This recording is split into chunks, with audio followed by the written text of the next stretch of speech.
Alright, so we have 61 science from our previous 2 missions saved up, and I believe it is time to go and achieve a full orbit. So we're going to want some bigger engines. Some solid fuel boosters are always nice in the early stages, as in early stages of both the program and, of course, the rocket itself. So we'll research some basic rocketry. I would like some control and the ability to have radial decouplers. And survivability, you know, I am just a sucker for bringing Jebediah home. We have 8 science left, and our tree's going to start to level out at 45 science is the new benchmark. So let's see if we can't go ahead and get some of that in our next flight. Alright. I am a fan in the early days of the 3 goo pods. You never know what you might end up with. And we know that the parachute holds it, so I figure why not? I do not like to transmit data if I don't have to.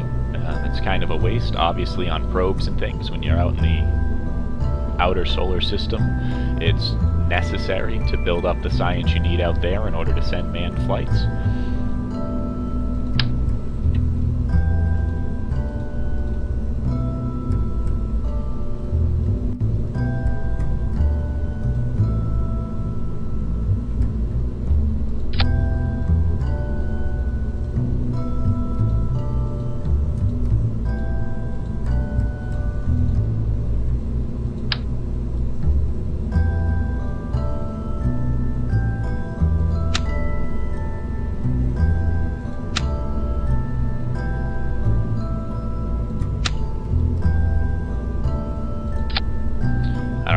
Want me to place that there, but that's alright.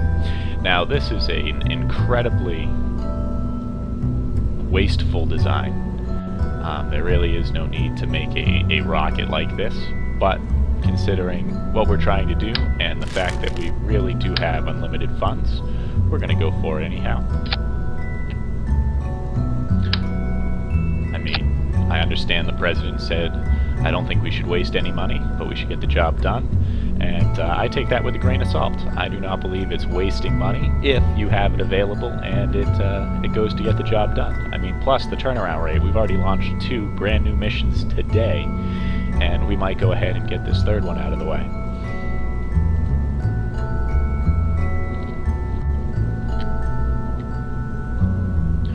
Launch those, jettison, fire the main rocket, and like I said, it ought to be overkill. But, actually, given the thrust to weight we have here,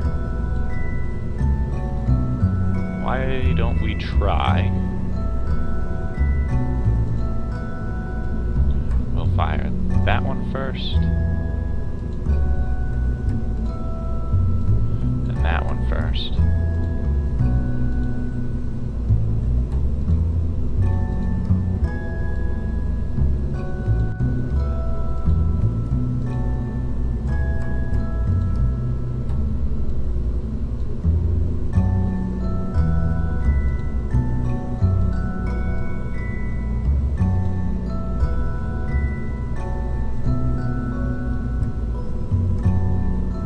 Those will fire, we'll jettison them. These will fire. Actually, you know what? We'll actually combine these so that they will fire at the same time. Those will jettison, we'll do the main rocket. That goes up. Just fire, great.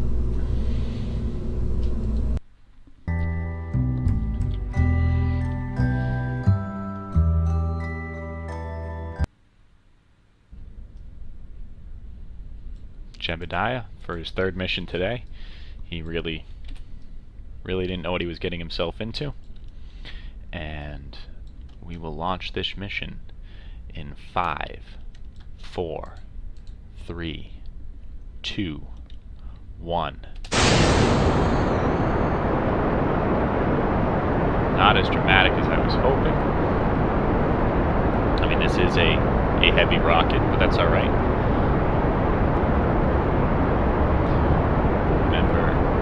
Believe 8.5 minutes has been our longest mission thus far, and 70-something kilometers is the highest we've been. just outside of the atmosphere.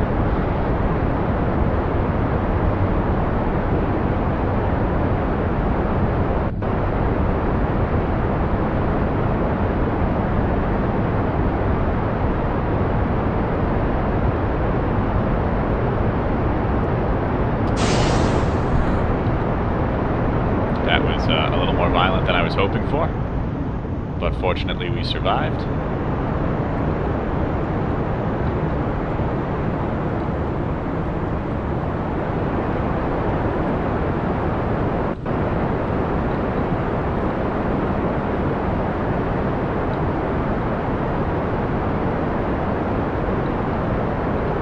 I usually like to start my 90-degree roll at around 12,000 kilometers. I'm having a little bit of trouble fighting the ship though.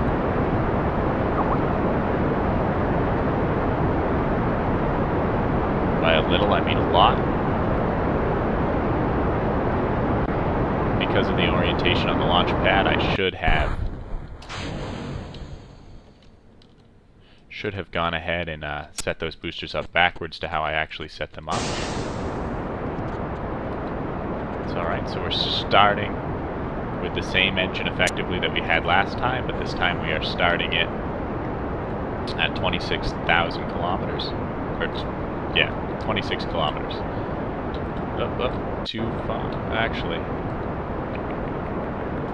that might work for us.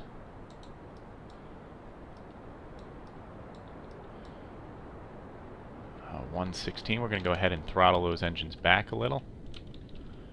We're going to drop it down to a 90 in order to try to expand this a little bit. Because 140 is really just a hell of an apoasis to start with.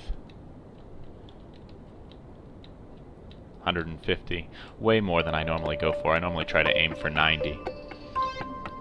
I'll admit it's been a very long time since I've done this. Once I got good at it, I started using MechJeb because I feel that real astronauts have a mission control to help them, and they have computer-assisted systems, so I felt no shame in it, and undoubtedly, as this goes on, the more I do things, I will start relegating them to MechJeb.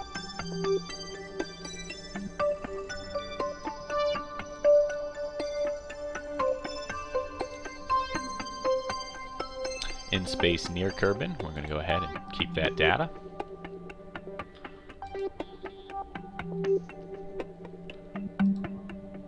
Do an EVA report in space just above Kerbin's water. Keep that. Go ahead and get back in.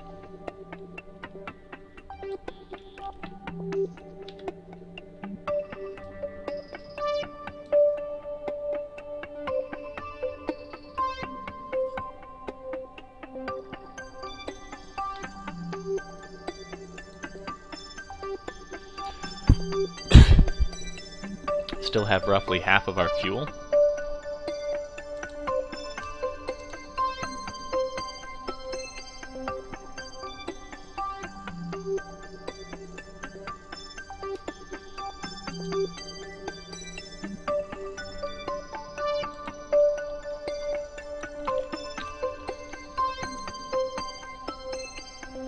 One minute and 33 seconds. When we're down to about 30 seconds, I will... Actually, you know what? I am using the smaller rocket. So at 1:15, we will fire and hopefully try to circularize this.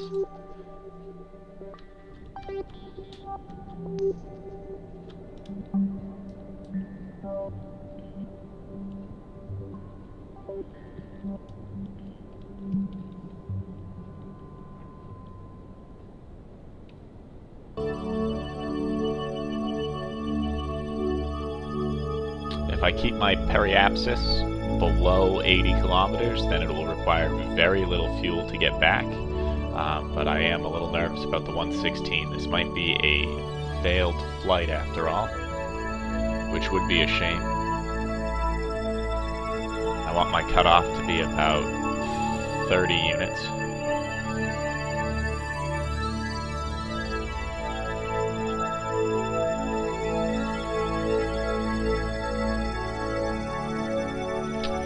going to go ahead and fire it as a second burn when I get closer. Not the ideal situation. Definitely a show of how long it's been. I mean, 234 kilometers is huge, way bigger than I wanted, way outside the control I wanted. But it is our third flight, so I'll go ahead and excuse that. We'll observe some mysterious goo.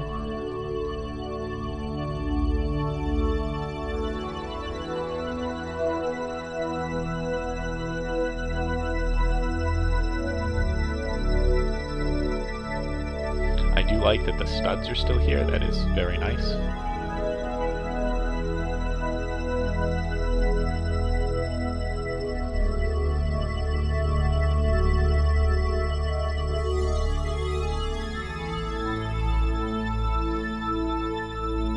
Still above the water. Not really useful there.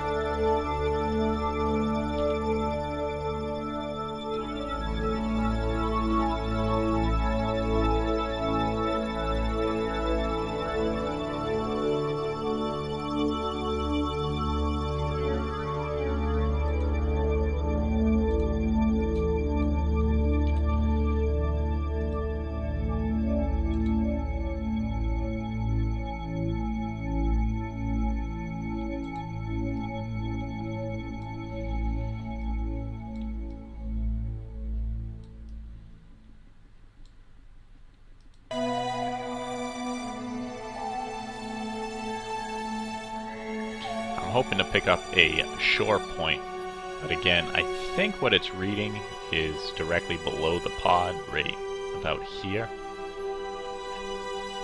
It's always been a little tricky.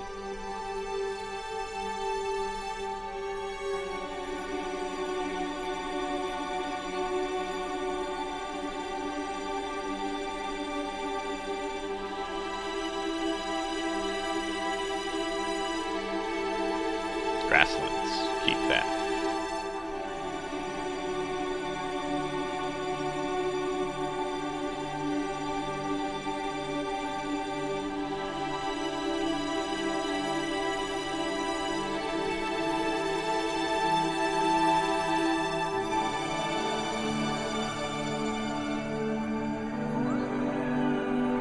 It seems we are very much in space now. The sky seems to be mostly below us.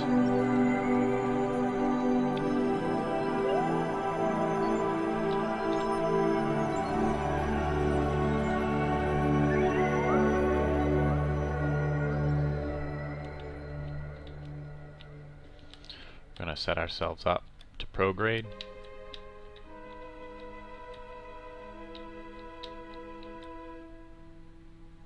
Three more minutes. Any other interesting objects we are gonna pass over? No, so I don't have to worry about that. We have some nice areas to make observation as we go across. We hopefully will be able to get a shoreline point. There's definitely some highlands.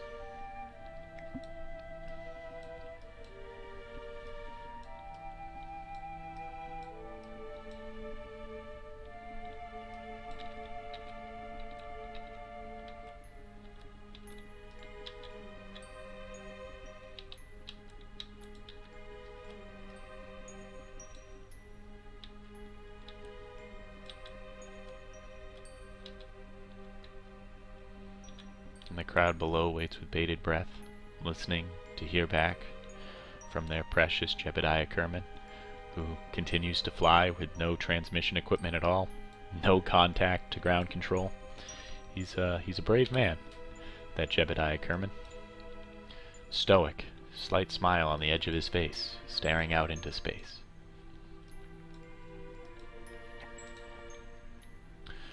This is going to be a redundant experiment, but I don't think I'm going to be able to grab another one. Not anything useful. When I land, hopefully I will land somewhere interesting, but I'm not even trying to pick a landing point at this point. A minute and 30 seconds, so again at a minute 15 we will fire, low thrust, try to circularize this. Well, alright, try to turn it into an orbit. I shouldn't say circularize.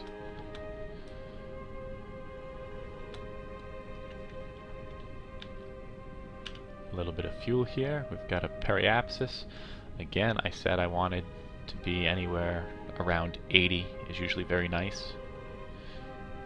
And I wanted to have 30 units of fuel. Looks like I will have plenty, and we'll get that up to 100 because I do have plenty of fuel. There we are.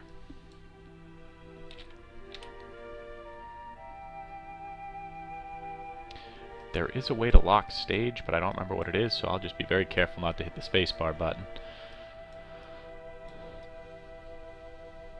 The Kerbal equivalent of putting a Jack Swigert sticky note over the LEM jettison button.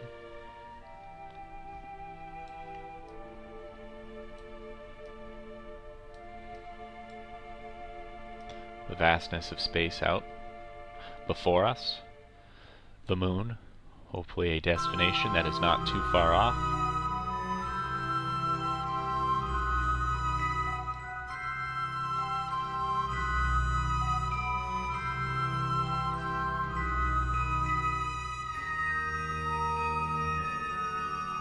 I will say one advantage to having a transmitter is that you can make multiple crew reports. As I don't know about this build for certain, but I know as of the last build, transmitting a crew report resulted in 0 loss of data. So there really is no reason for me not to have one other than that I decided I didn't need one. I like the idea of Jebediah going out on his own. He's a maverick, the good kind. His third EVA, still above the water.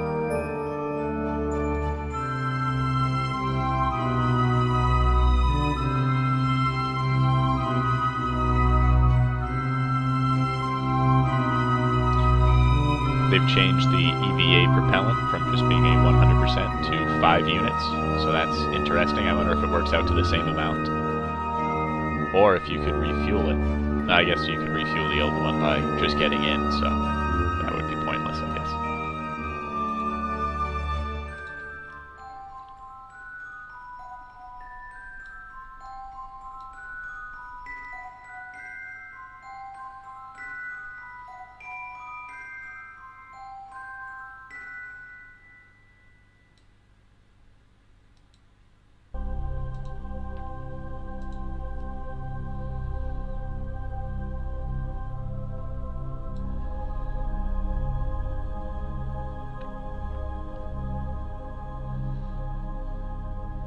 Clearly Kerbin is underdeveloped if there are no lights on the planet.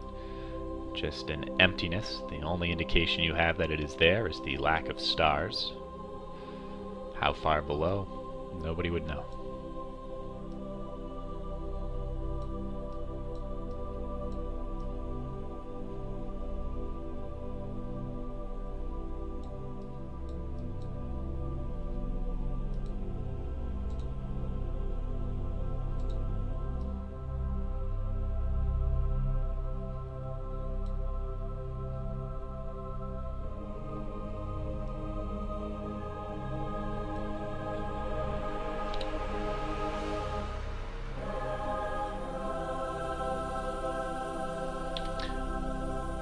Although I could speed up time, my first trip around the planet I always like to do in real time. Just feels more stoic, I guess. More like I've accomplished something instead of just fast-forwarding through it like it's mundane. Because if we learned anything about space travel, it should never be just mundane. Or routine. Nothing routine about going to the moon, as they say.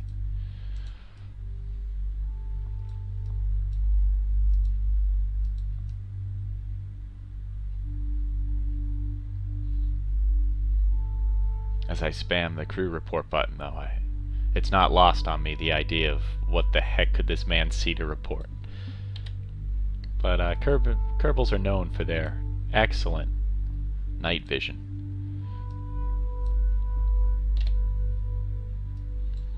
And their ability to lie.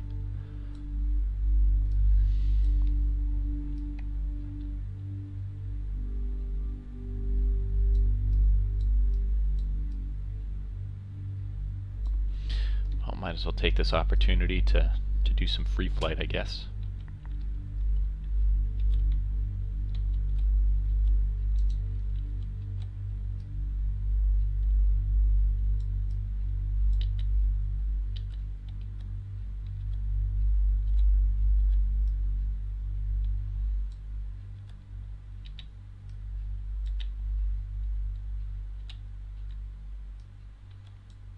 Get a good look at the ship.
Got some Highlands data. That was pretty useful.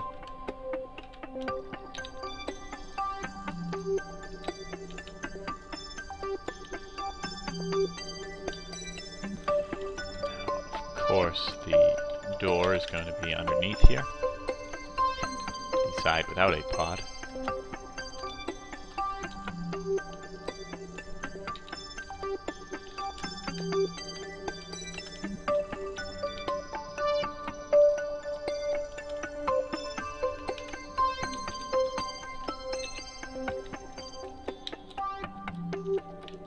Had my opportunity and I missed it.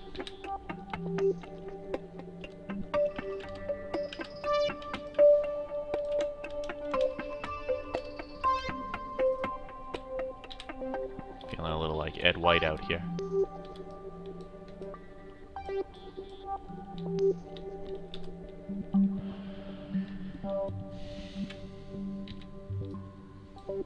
Well, that's unpleasant as you spiral out of control.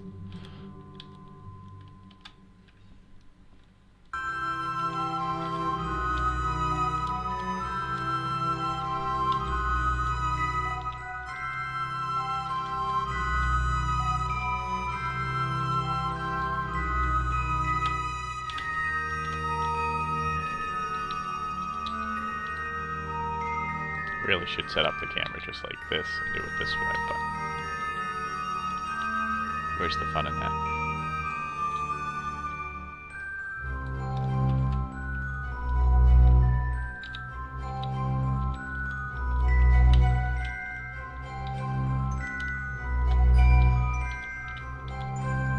This has gone on for an embarrassingly long time.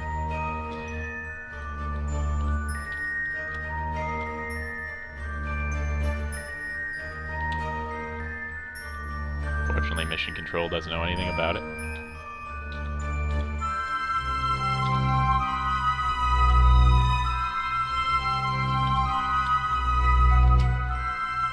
Ah! That's twice now that he's grabbed it and just let go.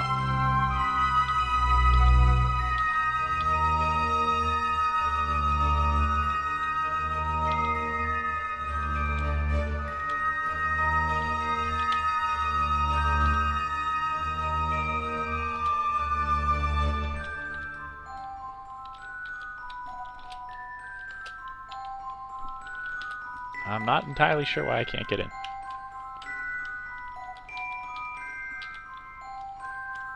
Panic is starting to set in.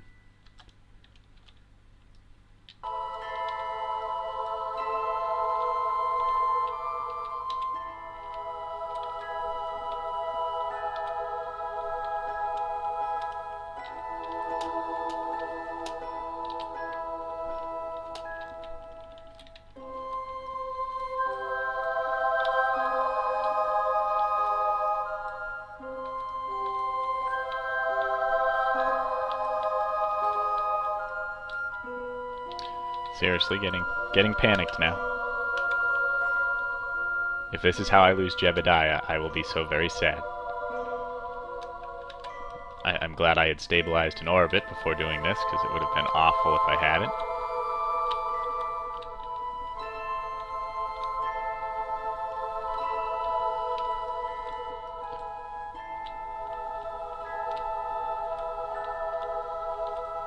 Nice and easy. You got this.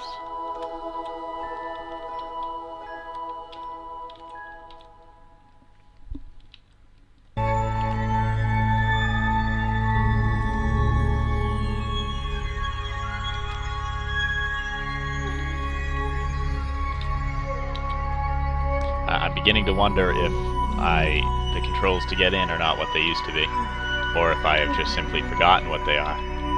Because as soon as I go to grab, he lets go.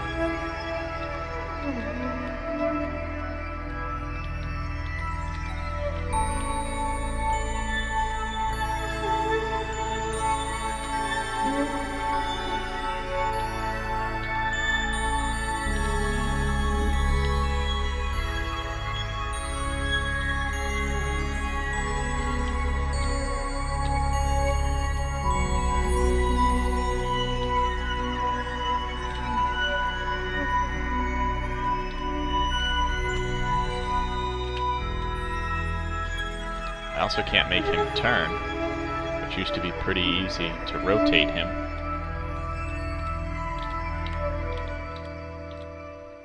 So I might have to actually pause and look up controls. Like that right there, I don't understand that.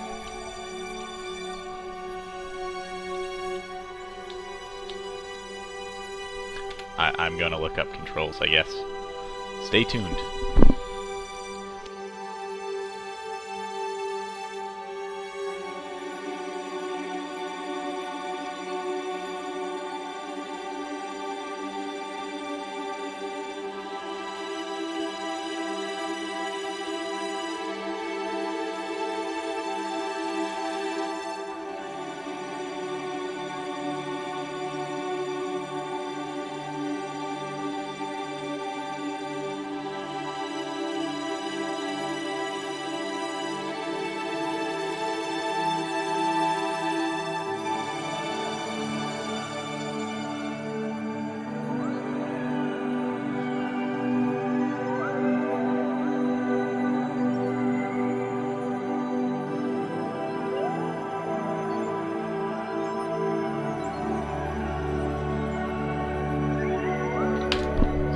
We're back.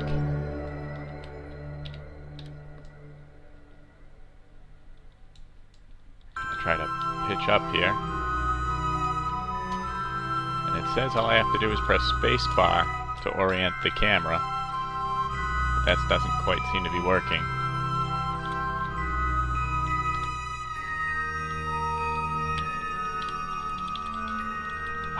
Why? I don't understand why it won't let me in. This is going to end up being a failed mission. I mean, we're down to half our RCS fuel here.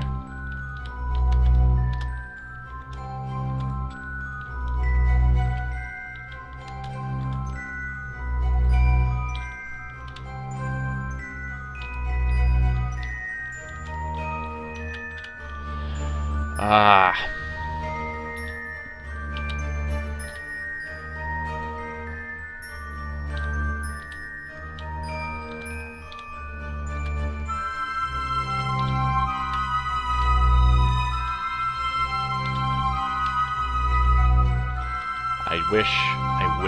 I wish I could orient him to the same orientation as this rocket.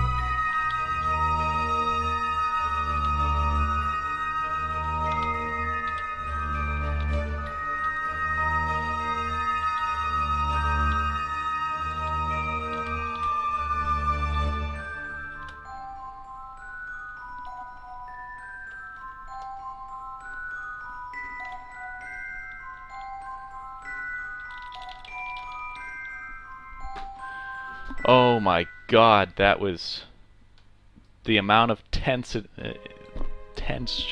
in my chest. Poor Jebediah. Alright. That was awful.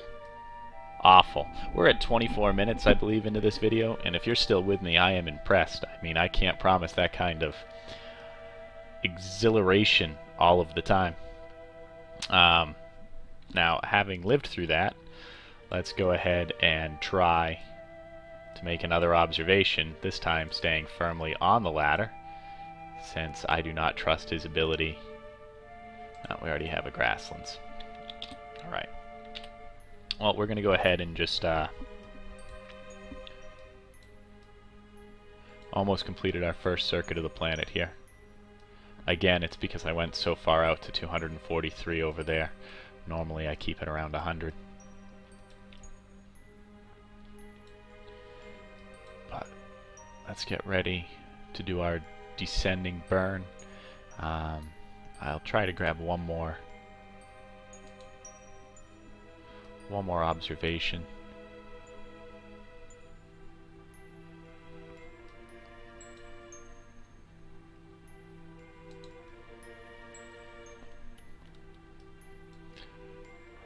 Trying to grab it from the lowlands.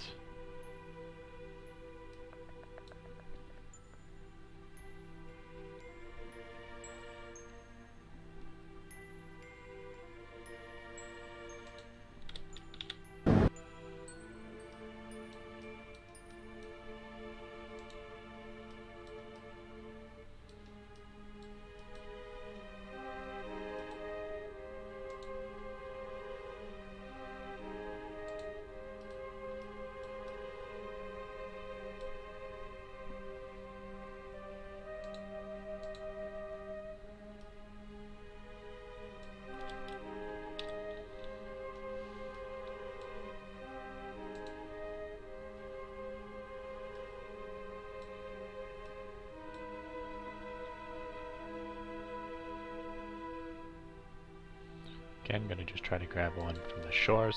I'm not entirely sure how I've missed it this many times, but here we go.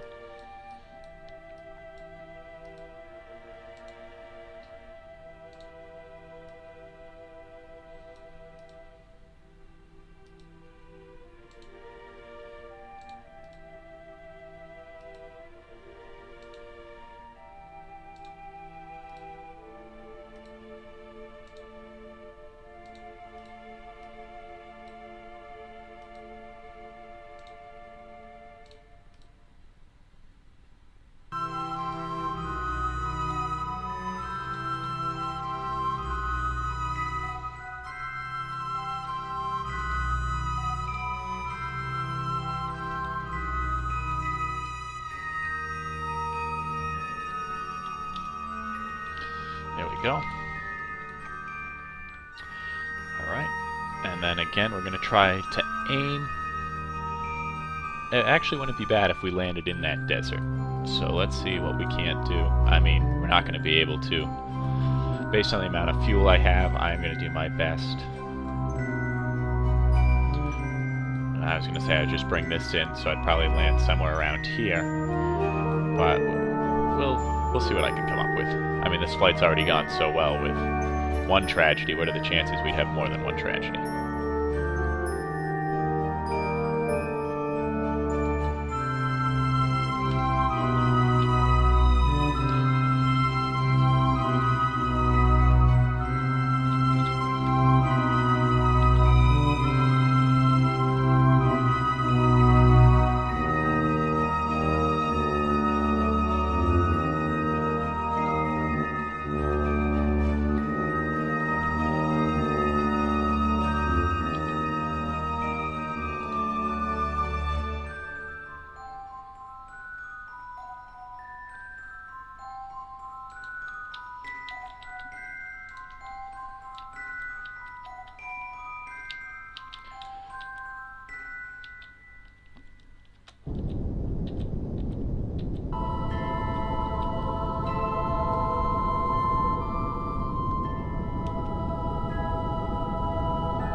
45 might do it for us.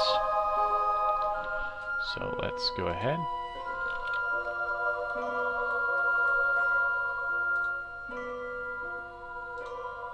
I mean, so long as I land anywhere without water, I should be able to make another decent goo sample. And the music stopped there. I got very nervous. Gonna be technically in the atmosphere here.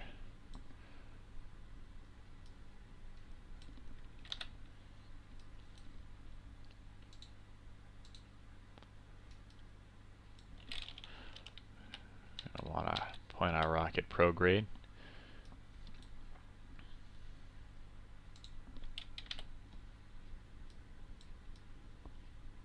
Very cool stuff right there.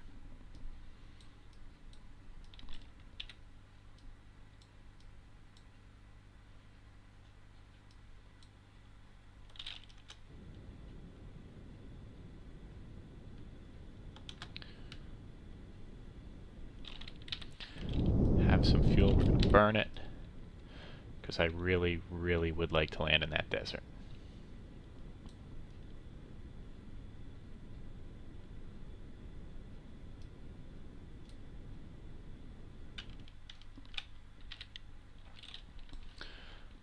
See how this goes.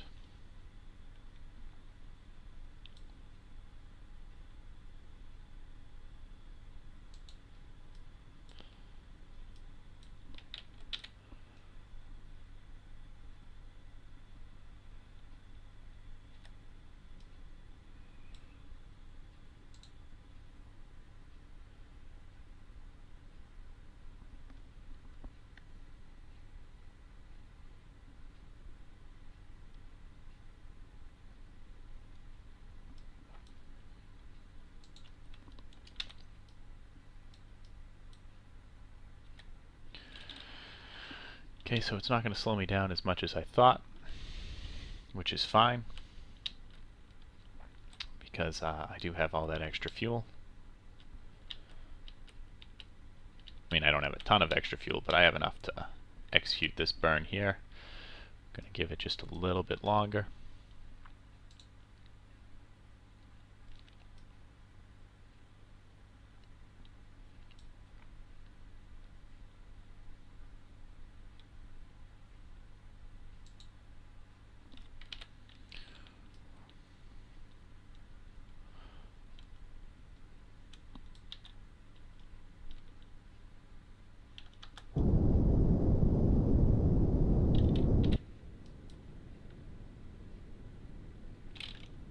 Rapidly shrinking that.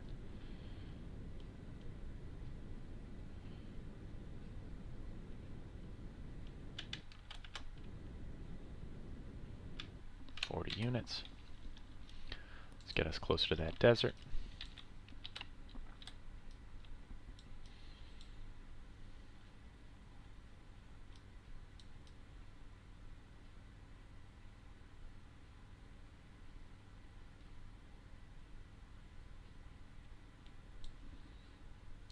Completely out of the atmosphere now.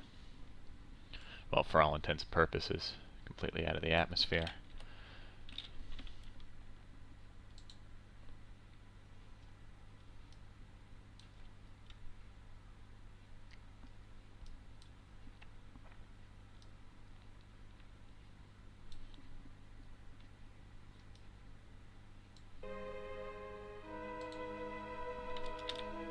Must have crossed into space at 70 kilometers. Here we go.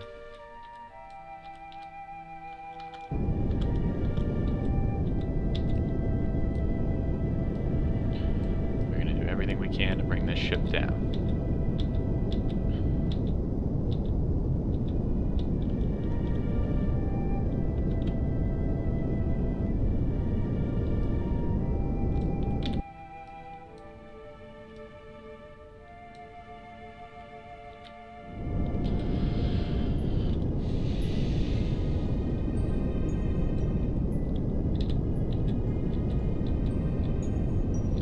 Fuel left. 9, 8, 7, 6, 5, 4, 3, 2, 1, and that is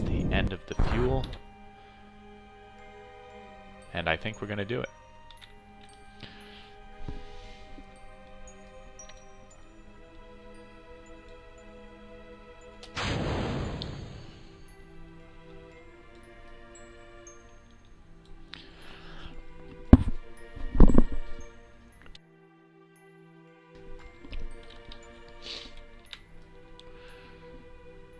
Off the engine goes. We are now plummeting.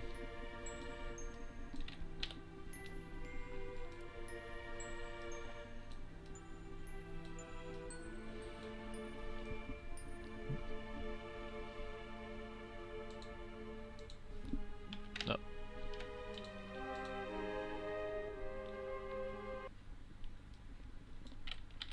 So apparently music is now linked with space. Good to know.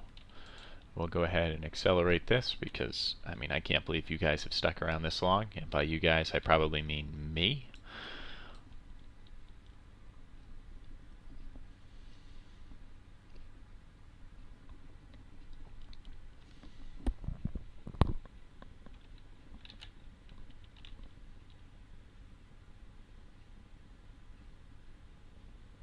Coming in quite fast. Oh.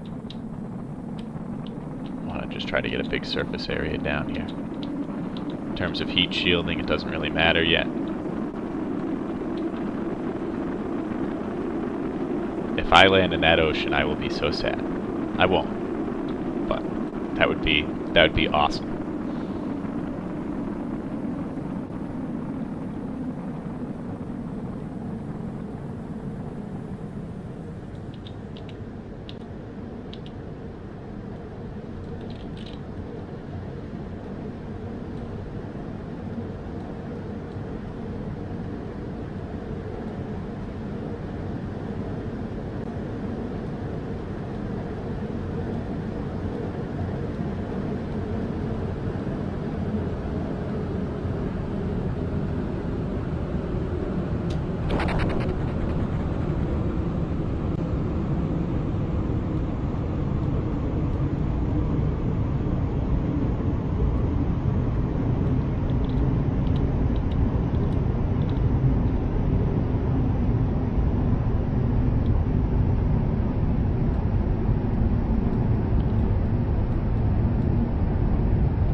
Parachute should open any moment. Parachute has opened. What a beautiful sight of the Kerbin Desert.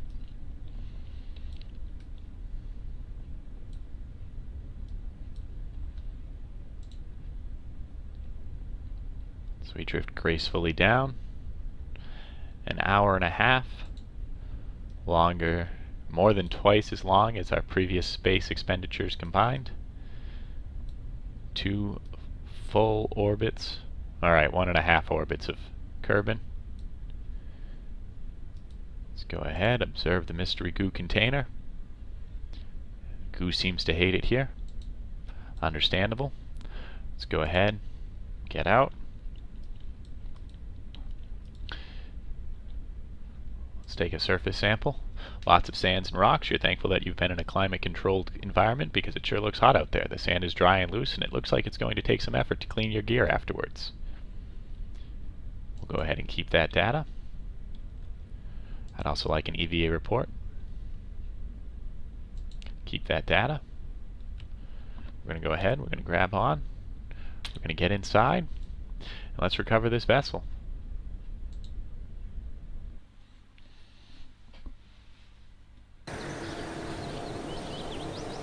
81.7 science. Not too shabby for our first orbital flight, complete with terrible tragedy of watching a astronaut struggle to get back into the building. And thanks for watching.